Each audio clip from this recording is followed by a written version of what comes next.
देखिए ये important part है। जैसे आप अगर कहीं भी मैथ्स ओलंपियाड वगैरह के लिए अपियर हो रहे हैं तो एक ही क्वेश्चन आपको बार बार दिखेगा। जैसे मैं यहाँ पे इनफाइनाइट सीरीज का क्वेश्चन ही ले रहा हूँ। अभी आपको वैल्यू फाइंड करनी है भाई। तो एक्चुअली जो मेथड होता है, मेथड तो कुछ और होता है। मेथड ये है कि आपको जब भी नंबर ऑफ टर्म्स इनफाइनाइट तक दिखती हैं तो आपको क्वेश्चन में क्या करना होता है। जैसे मैं इसको हाइड कर दूं तो नंबर ऑफ टर्म्स जो इनफाइनाइट है, तो ये क्वेश्चन यहाँ से स्टार्ट हो रहा है तो आप कह सकते हो कि वापस से इसको हाइड कर लिया तो एक तरह से क्वेश्चन जैसा ही हो गया। तो एलएचएस साइड पे आपको जो भी लिखा होता है उसको यहाँ रिप्लेस कर देते हैं। लाइक अगर मैं यहाँ पे रिप्लेसमेंट का देखूँ तो आप कहोगे कि जहाँ से रिपीटिशन होता है वहाँ पे आप रिप्लेसमेंट करते हैं। तो √20 की जगह √20 एज सच है, और ये जो पूरा पार्ट था इसकी जगह आपने वाई रिप्लेस कर दिया। तो ये जो क्वेश्चन है वो क्वाड्रेटिक इक्वेशन पे चला जाता है। बट फिलहाल अपन यहाँ जो बात कर रहे हैं आपके मैथ्स ओलंपियाड के पर्पज से अगर आप देखोगे तो आपको डायरेक्टली वहाँ पे बहुत शॉर्ट टाइम होता है और अपन ऑब्जेक्टिवली पेपर कर रहे हैं तो हमें इन सबसे मतलब नहीं है। आप शॉर्ट एंड स्वीट ये समझिए कि 20 के फैक्टर्स आपको करने, लाइक फैक्टर्स जो है अगर आप करते हो तो यहाँ पे होगा 1 × 20 या फिर 2 × 10 या फिर आप लिख सकते हो 4 × 5। अभी अपन देखें तो यहाँ पे तीन, एक ही आपके पास तीन कॉम्बिनेशन हो गए। इनमें आपको क्या करना है, फैक्टर्स के बीच में डिफरेंस देखना है। जैसे यहाँ पे इसका डिफरेंस है 19, इनके बीच में इनका डिफरेंस है 8 और इनके बीच में डिफरेंस है 1।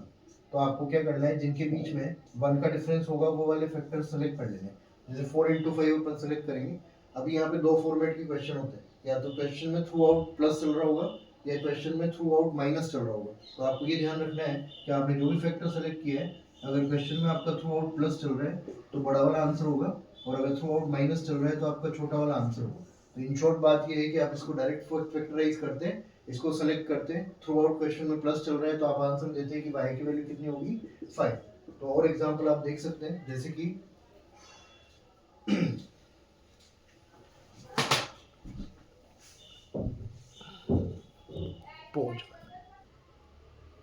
जैसे आप ये देखोगे यहाँ पे थ्रू आउट माइनस चल रहा है। अभी आप 420 जो है इसके फैक्टर्स पाएंगे तो यहाँ पे क्या होगा, अपन 420 हो सकता है माइंड में स्ट्राइक नहीं करे, बट आप 42 पे स्ट्राइक कर सकता है। और 42 जो है अगर हम इसकी बात करें तो आप इसको फैक्टराइज करो तो लिख सकते हैं 21 × 2। ऑब्वियसली यहाँ जीरो, तो यहाँ भी लगा दो आप जीरो, तो आपको डिफरेंस 1 वाले फैक्टर्स मिल गए 21 और 20। सीधी सी बात है, थ्रू आउट माइनस चल रहा है तो छोटा वाला आंसर होगा, तो आप डायरेक्टली आंसर देंगे y = 20। ये हो गया प्लस एंड माइनस के लिए। एक और बात होती है जब क्वेश्चन में मल्टीप्लाई चल रहा हो, like this 5 √5 up to infinite. तो इसमें आप डायरेक्टली कुछ भी नहीं करना है, आपको सिंपली बस ये ध्यान रखना है। इसको हम मेथड वाइज करते हैं तो दो मेथड्स होते हैं। एक तो ये जो क्वाड्रेटिक इक्वेशन जो अपने स्टार्ट किया है वो डिस्कस किया था अभी, उसकी बात है।